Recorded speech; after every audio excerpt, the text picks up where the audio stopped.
So during the 2024 campaign, we saw a lot of Republicans, including high-profile Republicans like Tucker Carlson, start calling Trump Daddy Trump, or using some kind of weird daddy message, like daddy's coming home and you've been a naughty girl. It's actually kind of what Tucker Carlson said, which was weird and creepy. But then, of course, a week or so ago over at the UN, you had the UN secretary say that sometimes daddy has to use foul language, referring to Donald Trump using the F-bomb when talking about Israel and Iran.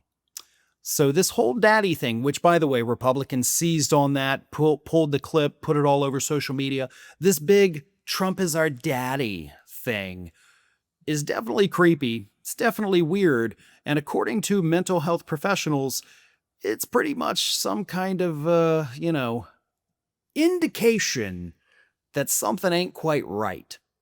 And what I love about this, before I even get into what these therapists and mental health professionals said, I want to take a second to talk about the fact that these are the same people, these Republicans who are like, oh, come here, daddy, be my president, right?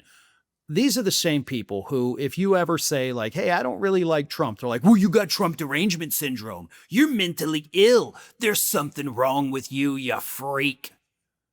Accusing us, of course, of having some kind of mental disorder.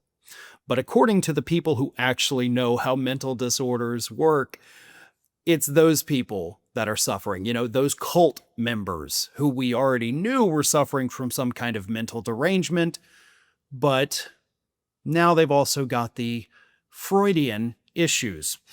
One therapist said, my initial reaction to the video was, Freud was right. While Freud may have held some problematic views, he definitely got a few things right. He argued that people often seek powerful authority figures to fulfill an unconscious desire for protection and guidance, just like a child does with a parent.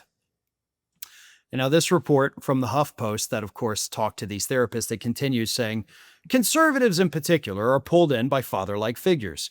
President Ronald Reagan was nowhere near the likes of authoritarian leaders like Putin or Orbán, but certain aspects of his presidency align with traits associated with strongmen. Charisma wielded by a commanding older man, a father-knows-best approach to global and domestic threats.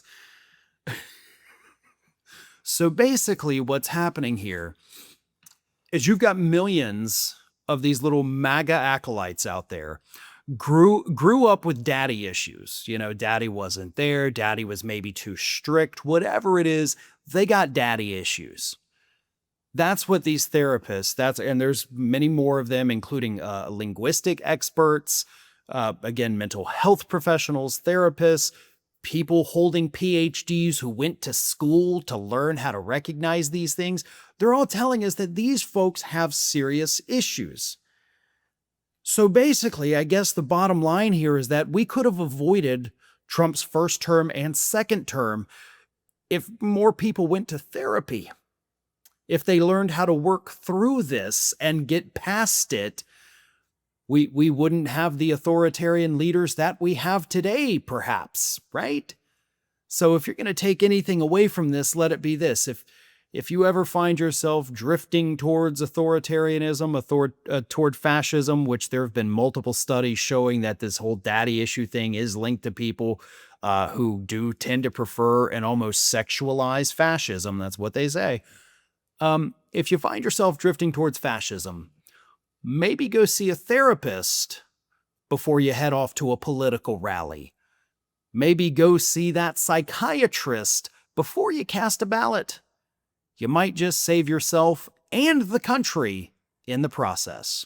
Thanks for watching, everybody. And if you're not already, please subscribe to the channel. We got fresh content every day for you.